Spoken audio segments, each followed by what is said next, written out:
You are listening to a Sustainable World Radio podcast. Sustainable World Radio brings you in-depth interviews, news, and commentary about exciting, creative, and innovative ways of living. Produced in Santa Barbara, California, Sustainable World focuses on positive solutions to environmental challenges, solutions that adhere to the permaculture ethics, earth care, people care, fair share. Are you interested in learning more about permaculture projects around the globe, how to plant a food forest, restorative design, or ethnobotany? Then stay tuned to Sustainable World Radio. I'm Jill Cloutier.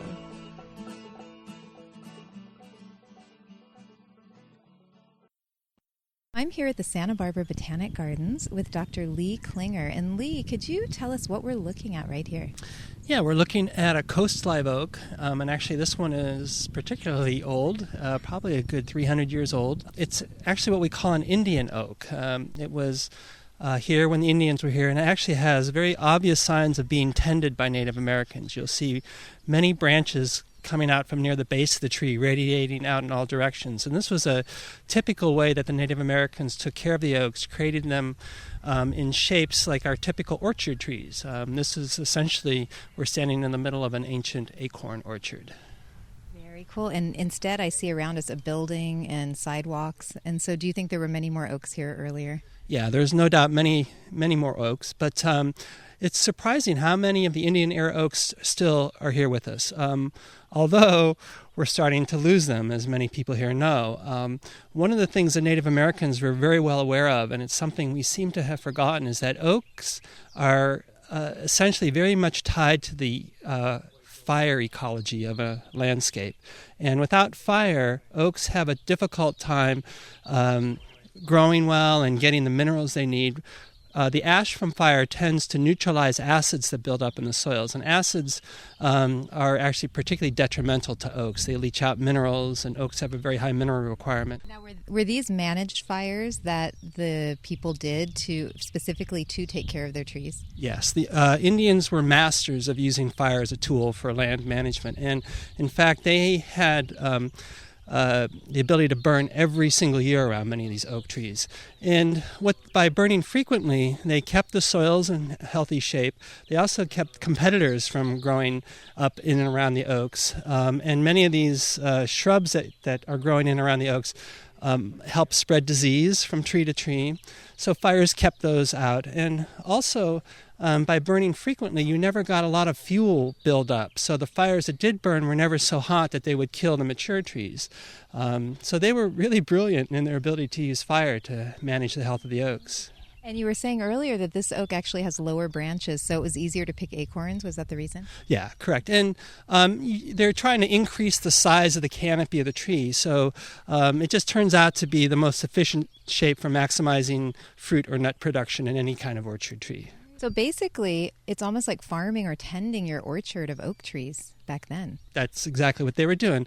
It's surprising that we call the Native Americans here hunter-gatherers when they were not. They were truly doing agriculture, not just with the oak trees, but many of the native plants. And in fact, I gave a talk at Lotus Land a few weeks ago and brought this point up. If you look carefully, in many parts of California, you'll see hillsides that have terracettes, small terraces on the hillside that many people have thought is due to cattle grazing. It turns out, no, it's almost certainly Native American agriculture. So we're starting to recognize that much of the lands here were under very intensive agricultural management. That idea, when I first heard the idea that Yosemite possibly and different areas that we thought were wild were actually tended, and what John Muir saw was actually something that was very well organized and planned, that seems like a radical idea to me and different from what we've been taught.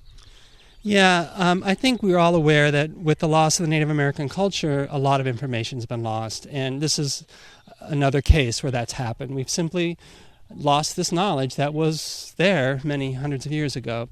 But what's interesting is, as an ecologist, you can start piecing back together what the Native Americans were doing. We can see in front of us a tree that, and when you see tree after tree like this, you know that this wasn't nature that created these kinds of unique forms, and we can start essentially using these aberrations in the ecology to understand that what they were doing. We're finding actually remnants of fertilizers that they were using around some of the oak trees.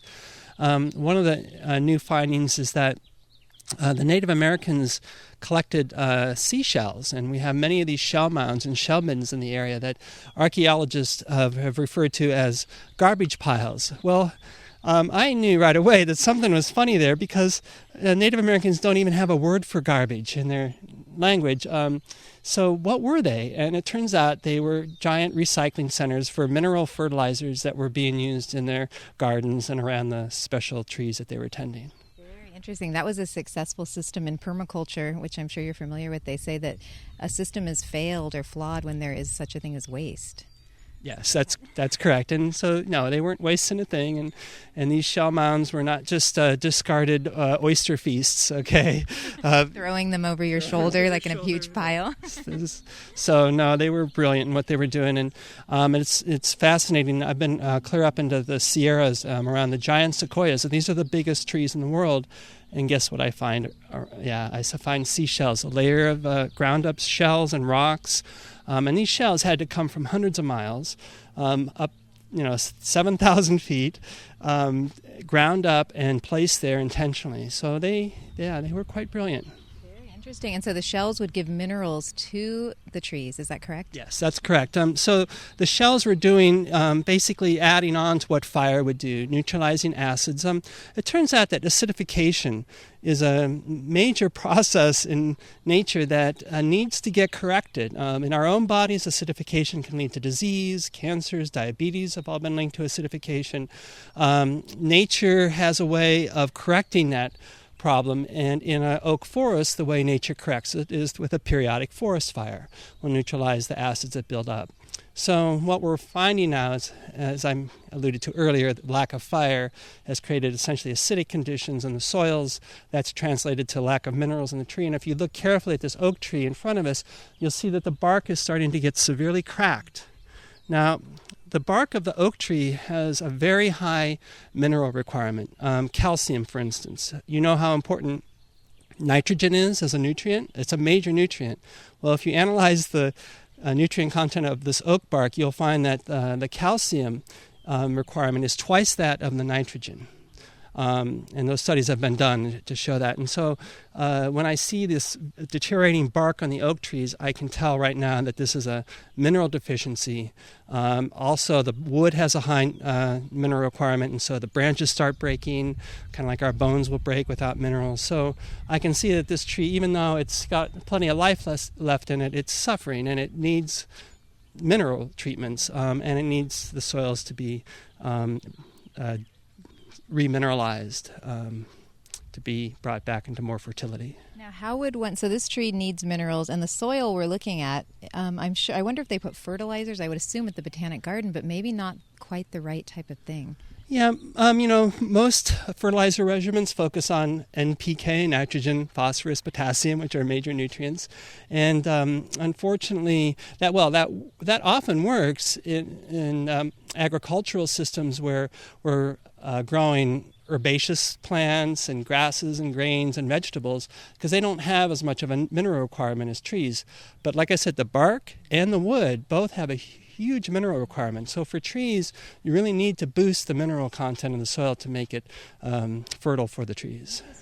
Would you say that's why, because I've seen a lot of trees lately that seem to have big cracked wounds in them. Could that be from the lack of minerals, and it's kind of the skin? I read on your website you were saying the bark is almost like our skin. It's the tree's first line of defense. Correct. We're looking at severe cracks in a tree right now, and you can see that these cracks are fairly new. I mean, for many years, many decades, in fact, there was no cracking here. And now we have some new deep cracks, and these cracks are essentially open doors for infection of disease and insects, just like a split in our skin would get infected. So a lot of the treatments we're doing, besides the soils, when a tree is in really bad shape, I'm actually applying a mineral poultice right onto the bark of the tree and trying to heal the cracks and heal the bark that way, and having actually quite a bit of good success with that.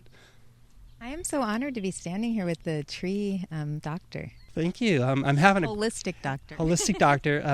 I'm having a great time with this, mainly because it's working. You can look at my website.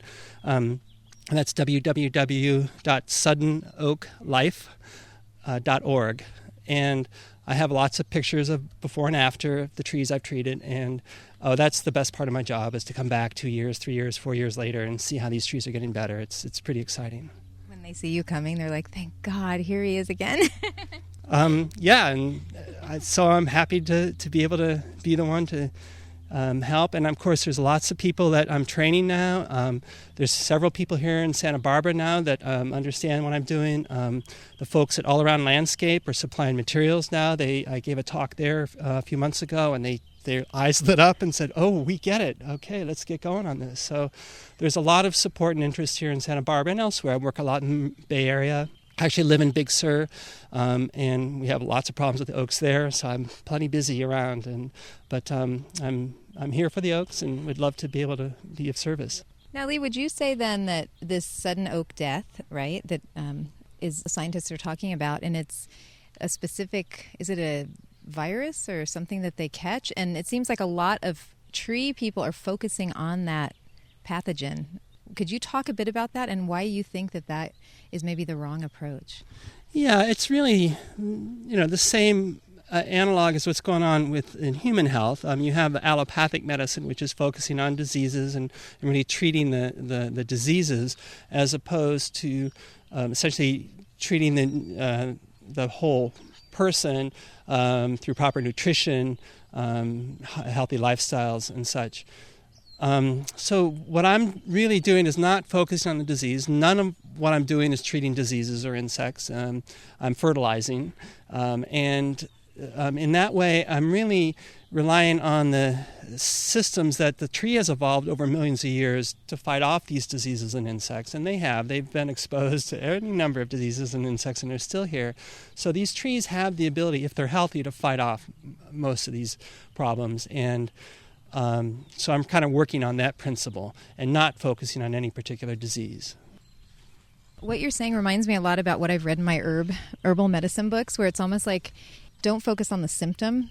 That can make it stronger. And if you use, especially using like toxic pesticides and different things on the symptoms that are killing the trees, it seems like you're going much deeper almost to the root, let's say, of the problem, and focusing on really improving the tree's health at a deep, basic level. Right. And, if a tree is sick, if it's got a disease, if it has an insect infestation, some system in the tree is broken down, and typically it's the tree is not getting what it needs in some kind of nutrient capacity. So that's why I'm really focusing most of my work on the soils. If the tree isn't getting what it needs, it's probably not in the soils. So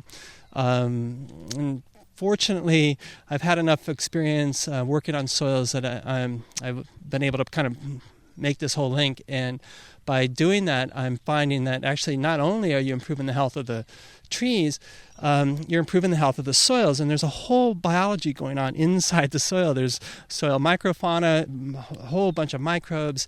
All these organisms are essential for creating healthy soil conditions and converting nutrients that would not be accessible to the tree into accessible to the tree into nutrients that are then available. So, and also you're benefiting a lot of the other plants that are growing around the tree. In fact, some of the gardeners complain when we do these treatments that they have to start mowing the lawn twice as often as they used to if these trees are located near a lawn. So, but this is all good, and really you can't go wrong fertilizing soils. The other interesting thing is people have brought up the idea, well, what if you put too much down? What if you kind of over-fertilize with these minerals? And the nice thing is these minerals, which are all natural, non-toxic, are mainly based in a volcanic ash substrate. That's where we're getting the minerals from. And it turns out that the healthiest trees I've seen anywhere in California are growing on the slopes of Mount Shasta on, 10 feet of volcanic ash.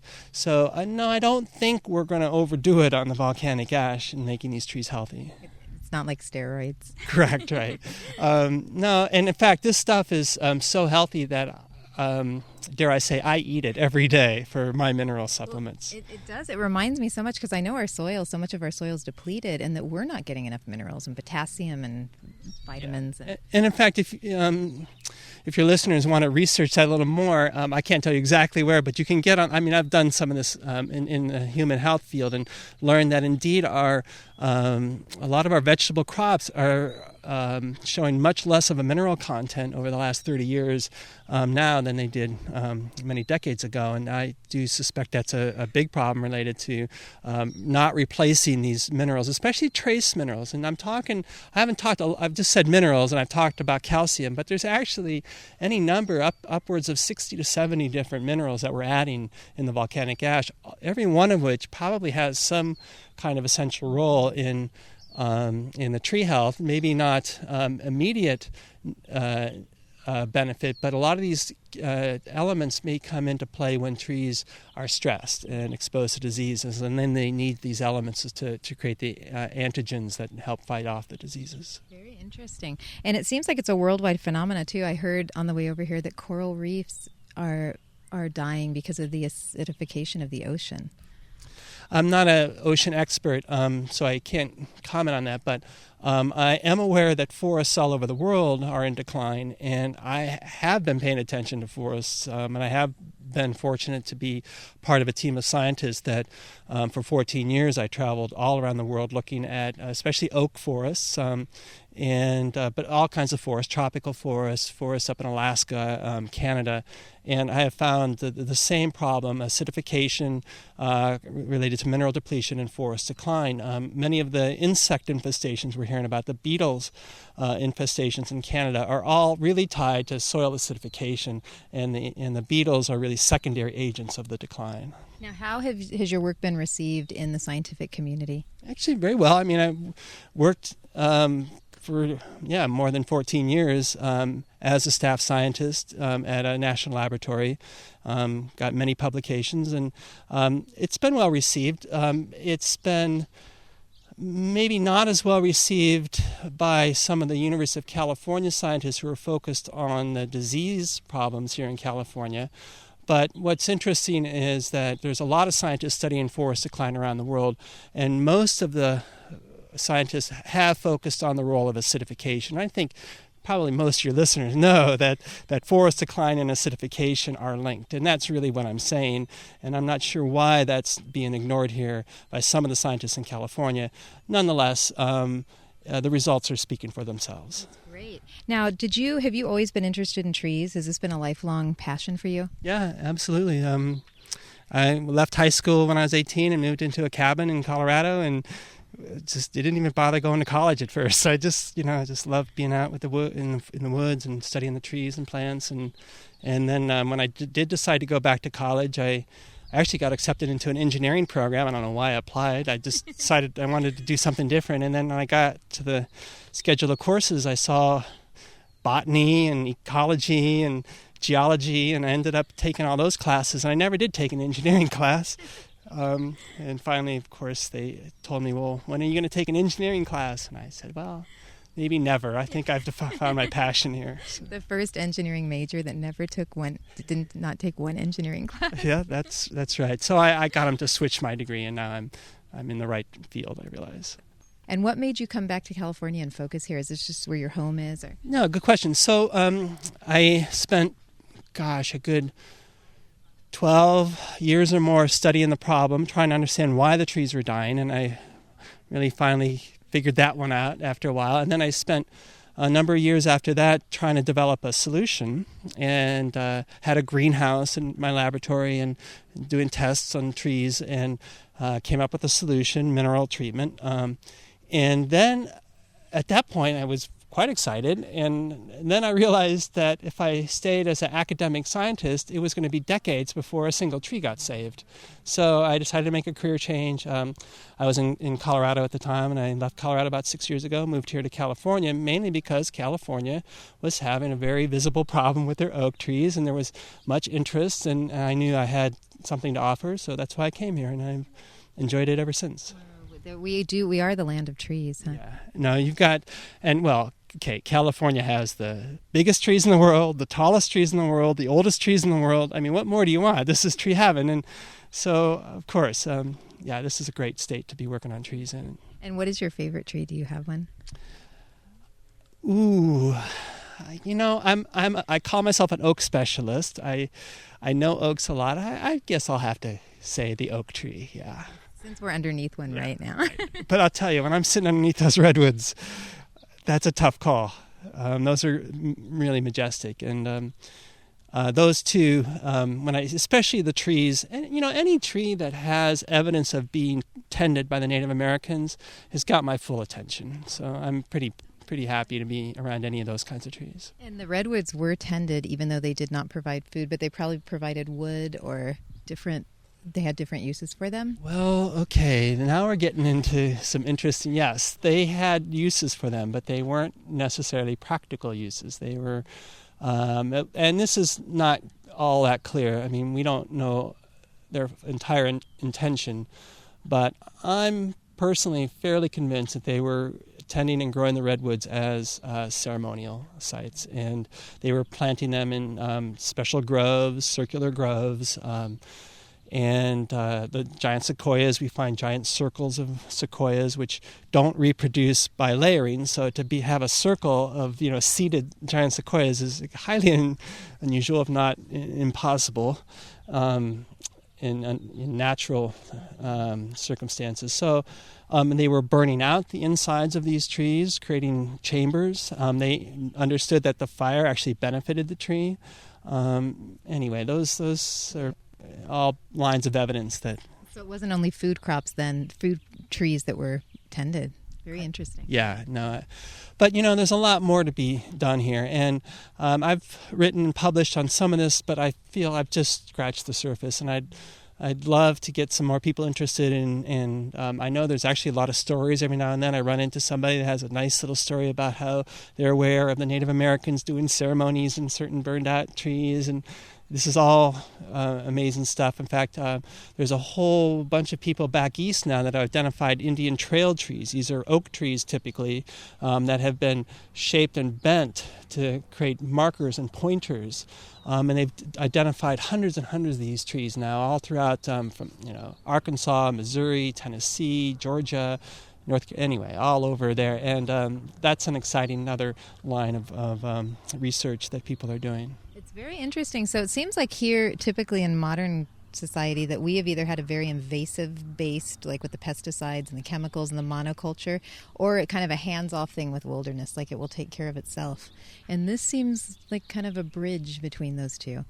Well, that's interesting because I have run into many people, many really environmentally conscious people who have had land who have said, I'm going to do the right thing and not touch this land and not do a thing and just let nature take its course. And I have to tell you, some of the sickest trees I've found are in those circumstances. And that's part of the education, is to let people know that a lot of these forests, maybe most of these forests that we have in North America, are the result of centuries of tending with fire and other mechanisms. So to leave a place go wild and untended it's funny because we have a term for wilderness that we think is a very positive term. Well, Kat Anderson, who is another expert here in California, she's a professor at UC Davis, who's written a wonderful book called Tending the Wild.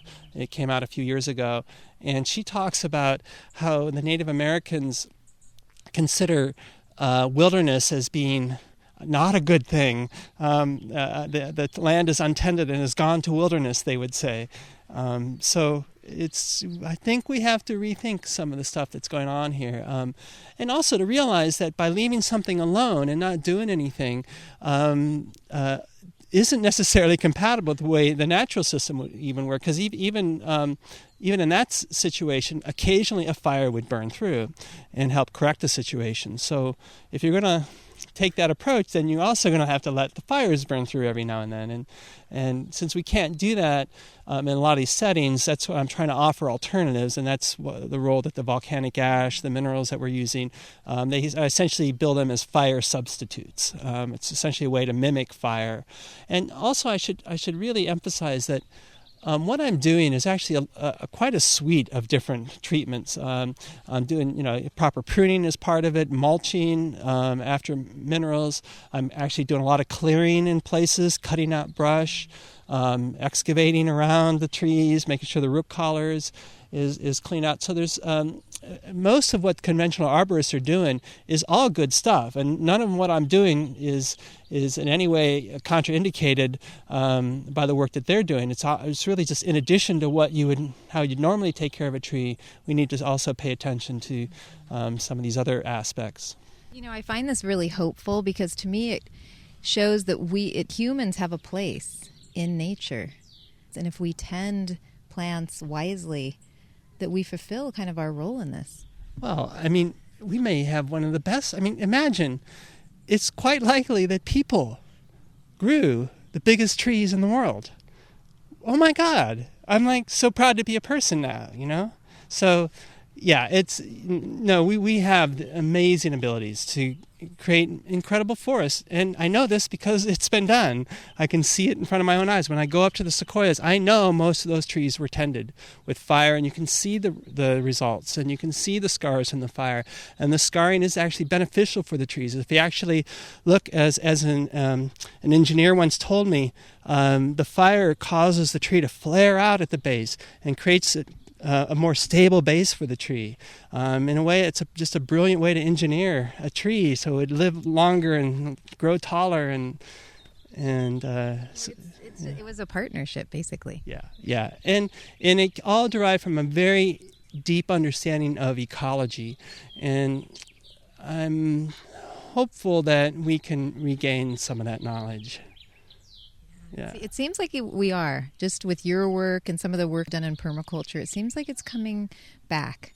Yeah, it is coming back, and I think a lot of it is letting go of some of the new modern chemical approaches and realizing that pretty much the whole arsenal of things that we need to help take care of trees and soils have always been there, and are actually quite abundant and not all that expensive either. That's the nice thing, is the materials I'm using are inexpensive and widely available. Well, are you using a lime wash? Because I was reading online about how the Native Americans would put a lime wash type thing on, and then also the birds could then see the insects more readily. Yeah, and in fact, the lime wash technique is still done in many cultures around the world, especially cultures where there's a lot of indigenous influence. When I started traveling to Indonesia and Africa and China, I started seeing lime wash trees. Actually, you don't have to go very far. Just go down to Mexico, and literally in every single town in Mexico, the town plaza, the center of town, the most important trees in the whole town, guess what? Everyone is painted white, lime washed, and it's a practice even done in parts of the United States. If you go down to Texas, San Antonio still lime washes a lot of their trees. So it's a practice that used to be, I think, much more widespread. Is the knowledge about why it worked and all has been lost, and people think now it's just to prevent sun scald, which it does, but there's many other benefits. And in fact, now they're using latex paint. They're no longer using minerals, thinking that it's just it's like a sunscreen. But we all make silly mistakes every now and then, and that might be one of them. But my father used to see the painted trees in Ohio where he grew up, and he was a farmer, and he thought, they just are painting them to make the trees look pretty. He didn't, so a lot of us... I want a color-coordinated tree to go with my house. Well, okay, it's funny you mention that, because one of the issues people do have with the lime wash trees is they don't want these white trees. So actually what I've been doing all morning here on this visit to Santa Barbara is a lot of the trees I painted a couple weeks ago, I'm going back and I'm applying a tint. It's a manganese oxide tint, all natural pigment, to hide the white, and so it blends in. It's not quite so noticeable, and the neighbors don't complain about your white trees. And I understand that, and there's an aesthetic, and so I'm happy to work with people on that. Other people actually quite like the white trees, and it's a way to show off to the neighbors, like, hey, I'm taking care of my trees. And it would be such a good conversation. It would bring people to you saying, what is that about? Yeah, actually, I prefer not to tint the trees. To me, they're great advertising for this work, but whatever people want, I'm happy to work with them. And like I said, I'm training a number of gardeners and arborists here. Valencia Tree Service is Rosendo Valencia. Talked to him. He's he was one of the first people here in Santa Barbara to see what I was doing, and he said, "Yeah, I get it." So there's a bunch of folks here. The folks at Lotus Land, Corey Wells is an excellent horticulturalist there. He's very knowledgeable. Folks should talk to him too. We're doing work there at Lotus Land there in Montecito. So I'm very hopeful for this area about the future of the oak trees and other trees. And do you foresee a time when burning will come back as a method of helping certain plants in nature?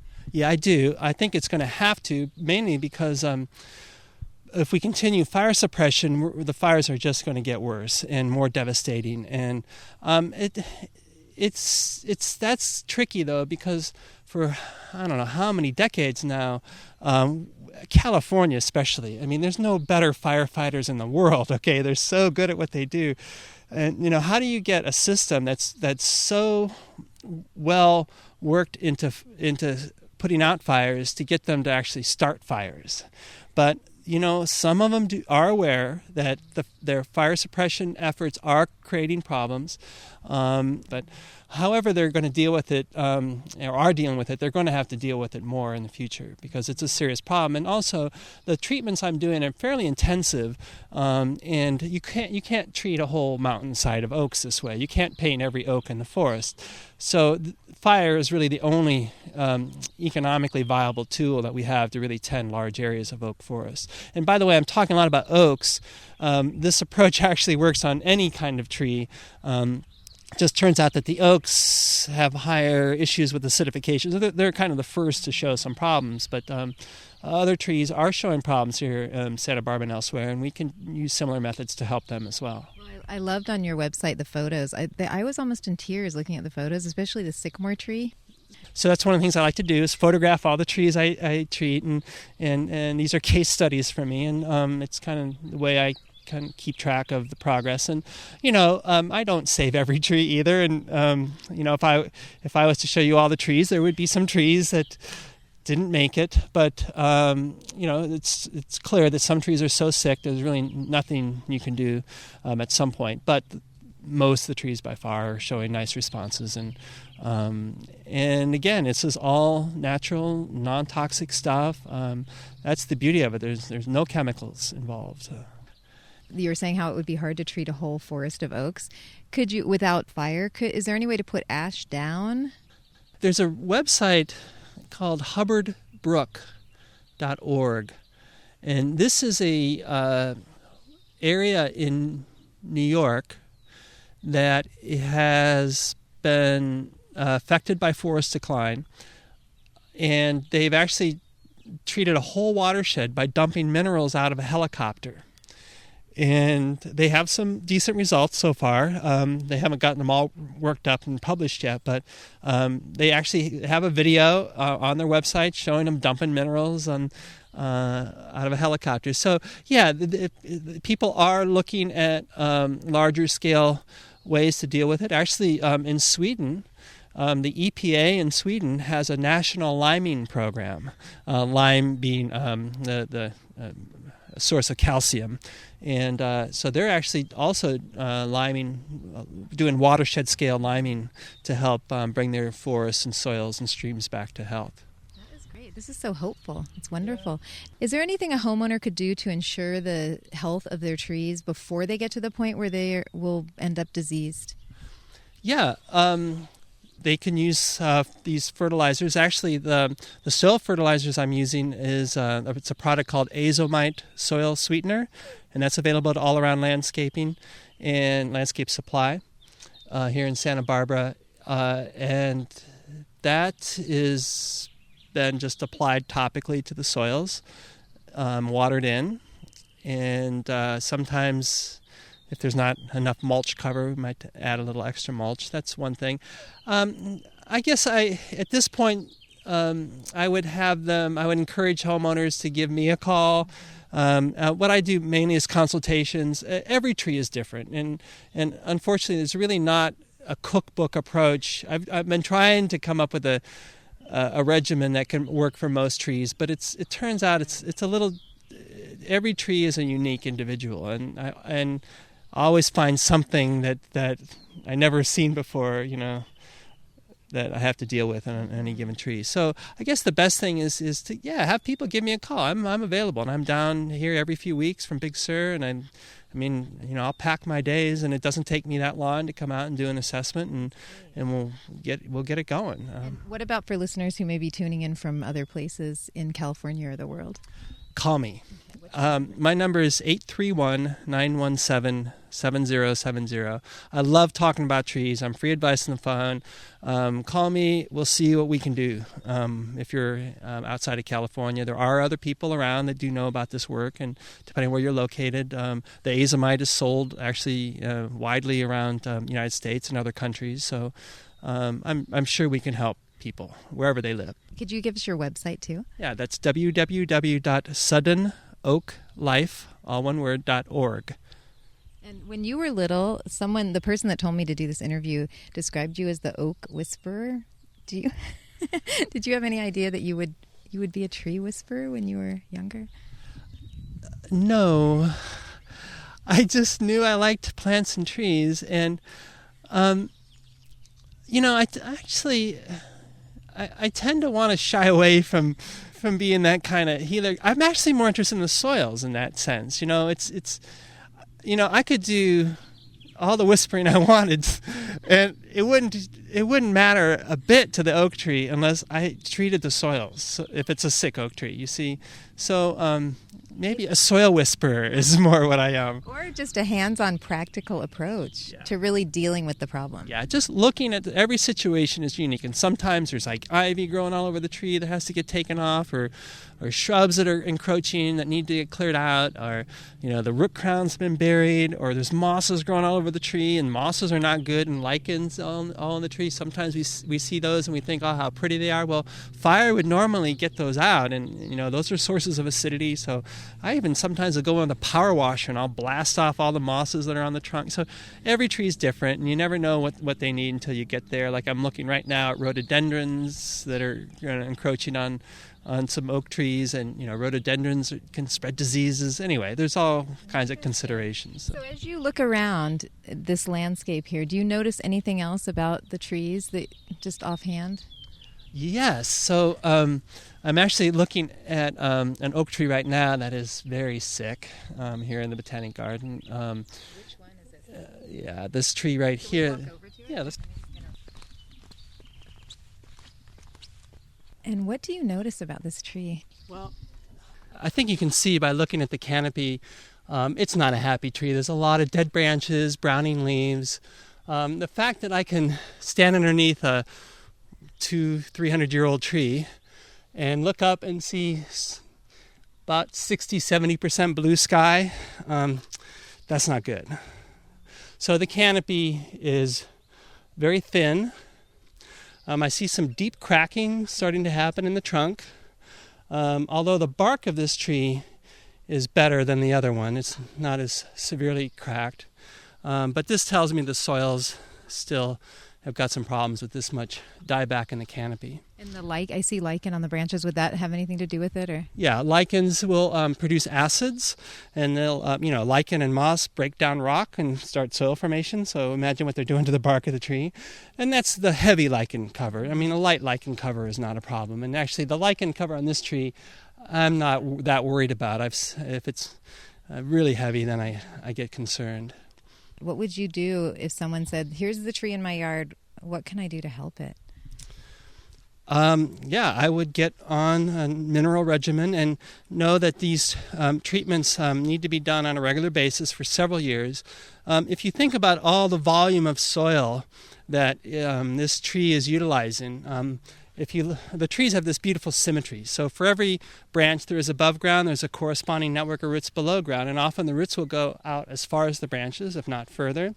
So look at all that soil. This is a lot of soil that we have to bring back to health again. So in this case, I would probably use 300, 400, 500 pounds of ash, the first treatment, and follow up every year at least, maybe even every 6 months if it was really sick, with similar amounts, maybe a little bit less. And basically we're reconditioning the soils here over a several year period, water it in, and get these soils back in shape. And if the bark is needing help, and in a few places it is, we'll probably put a poultice on the bark, mineral poultice, the lime wash, and I think we could. And actually, this tree, because it doesn't appear diseased, has probably got a good chance of recovering, and that's really what I'm looking for. I try to get to the trees before they are diseased. There's hope for you, tree. Yes, there is, no question. How long can an oak tree live if it's in good health? More than 1,000 years. Well, we know that because we have 1,000-year-old oaks that are here in California that the Indians tended. So it's possible. Of course, most oak trees don't. Although an untended oak tree, rarely lives more than about 200 years. So, we can extend the life of oaks maybe indefinitely if we really wanted to. That is amazing, because at my mom's house, they had their favorite oak tree. It was 200 years old, they thought, and it just fell over one day. And then her husband, who's a plant person, said, oaks live about 200 years, so it was done. Yeah, that's what I've observed, if they're not taken care of. But if they're taken care of, who knows what we could do. Now, it's interesting because you talked about the health of the oaks around here in Santa Barbara.